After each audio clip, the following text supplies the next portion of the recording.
ทำไมไม่เบ่งออกมาอีสัตว์หัวค่ะแม่ดึงมันให้มัน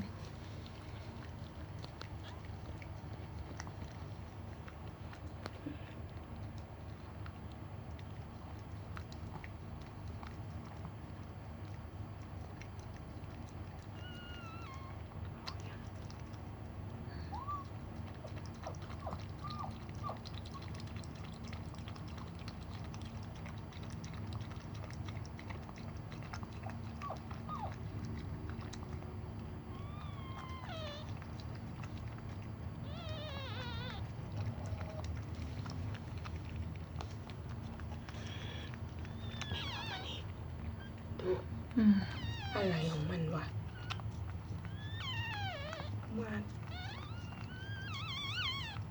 มาเบ่งมา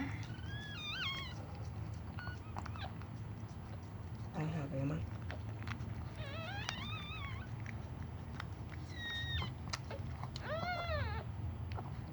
ไม่ออกอ่ะทำไมมันเอาขาออกมาไว้ตัวเนี้ย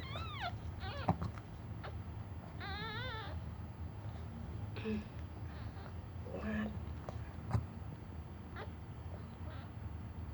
เบ่งดิ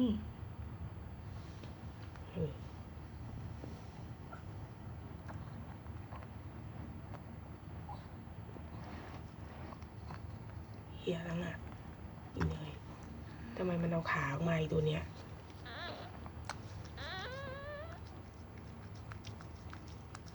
นิดเดียวเองออกยังอ่ะเดี๋ยวหัวก็ใช่ยังไม่ออกมาดิกวาดเบงลูกเบงดิน้องมาเหี้ยแล้วไงนี่ริวแต่กระเบืออะไรตีนทำไมเป็นอย่างนั้นนะกวาดจุ๋มทำไมตัวนี้มันไม่ออกวะ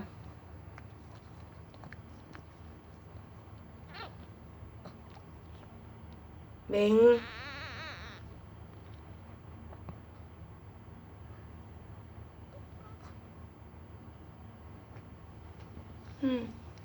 ทำไมมันเอาขาออกทำไมหัวไม่ออก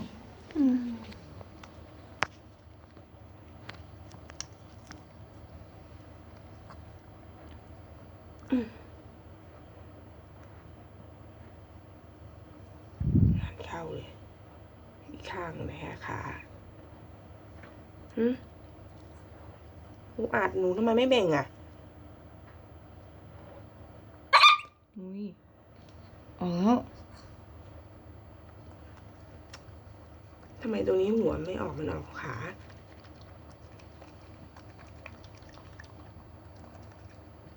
รีบเลียเลย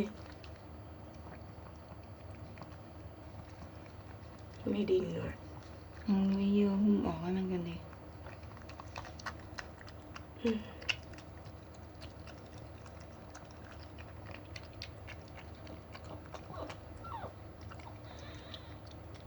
หายใจไหมเนี่ย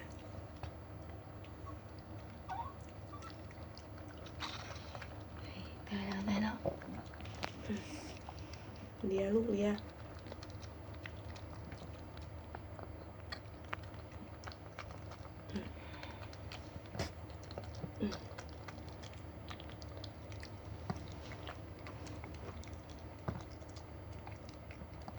เบะละตัวนี้แม่งเอาขาออก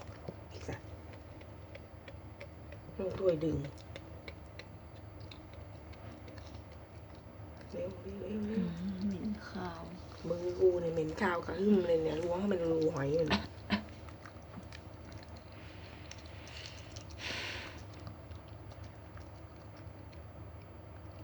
ถุงใส่อีกอันนึงใส่แต่กระเบือยังไม่นี่เลยลูกมันนิ่งนะลิ้นจุกปากเลยที่ในถ่ายมันเป็นพึ่งเกงกู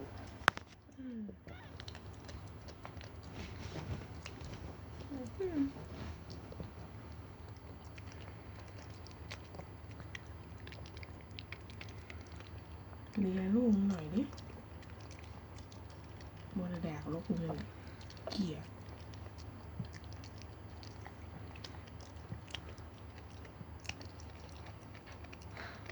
แล้วก็อาร์ตดึงแรงไปแหละเอ้ย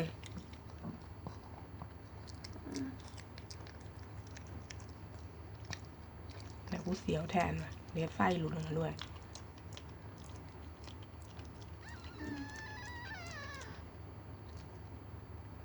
แล้ว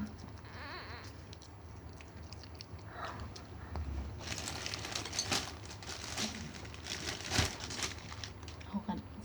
สำลีไหมยังไม่ไอ้นั่นดิกระดาษชั่วมาเช็ดเลือดดิเดี๋ยวหาเลยอะไปล้างมือละ นอนแล้ว หึ นอนแล้ว รอหรือเปล่า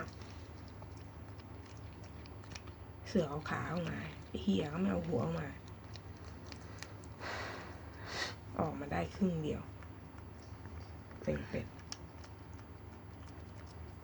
หลอดไม่ได้เห็นกระดิกกระดิกแก เมื่อกี้ไง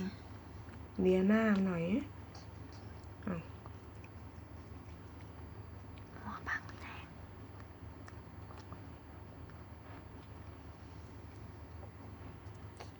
ตายออกจากตัวผู้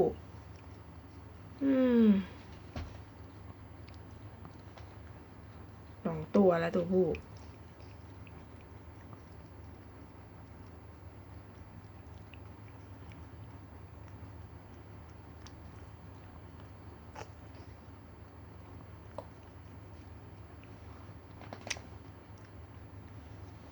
เดี๋ยวว่าเหี้ยนี่โดนนะ ให้มันเห็นหน้ามันหน่อยดิ หันหน้าอะไรล่ะ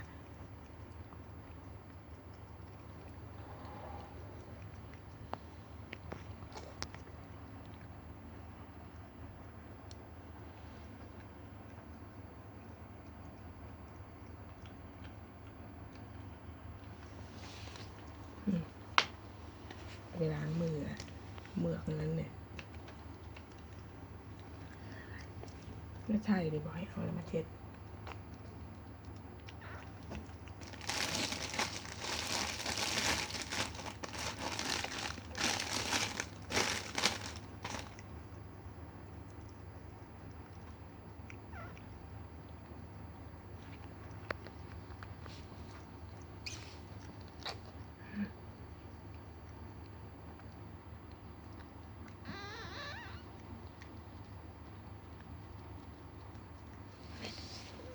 ถืออะไรเลยทั้ง2 มือบอกล้วงไอ้นี่มันออกมา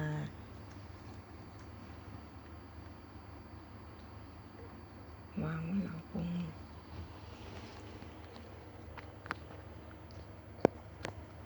ออกไปจากด่านออกไปเหี้ยออกมาครึ่งตัว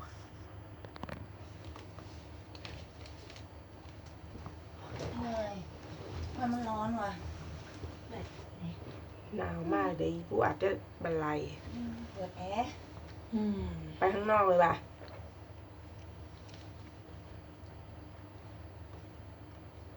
เปิดประตูไว้หน่อย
เนี่ยไป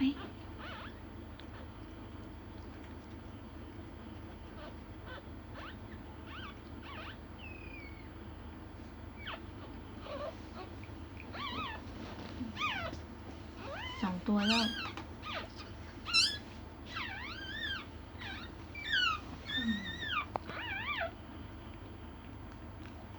อาร์ตนอนทับลูกมึงแล้วอาร์ตอืม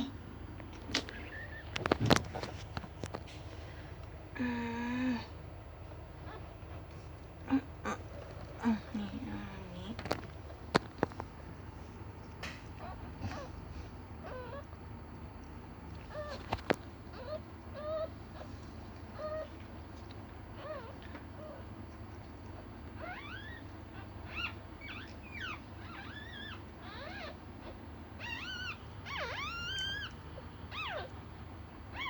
เดี๋ยวลูกมึงดินี่เดี๋ยวตัวนี้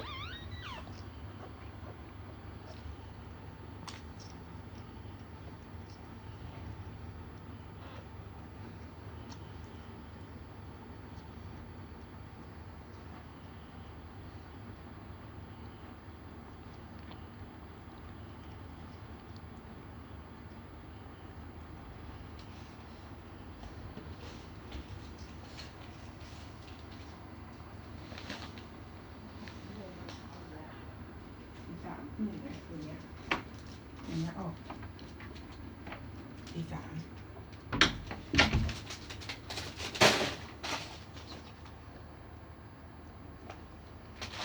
ตัวนี้สีอะไรสีออกเทาๆว่ะสีน้ำตาล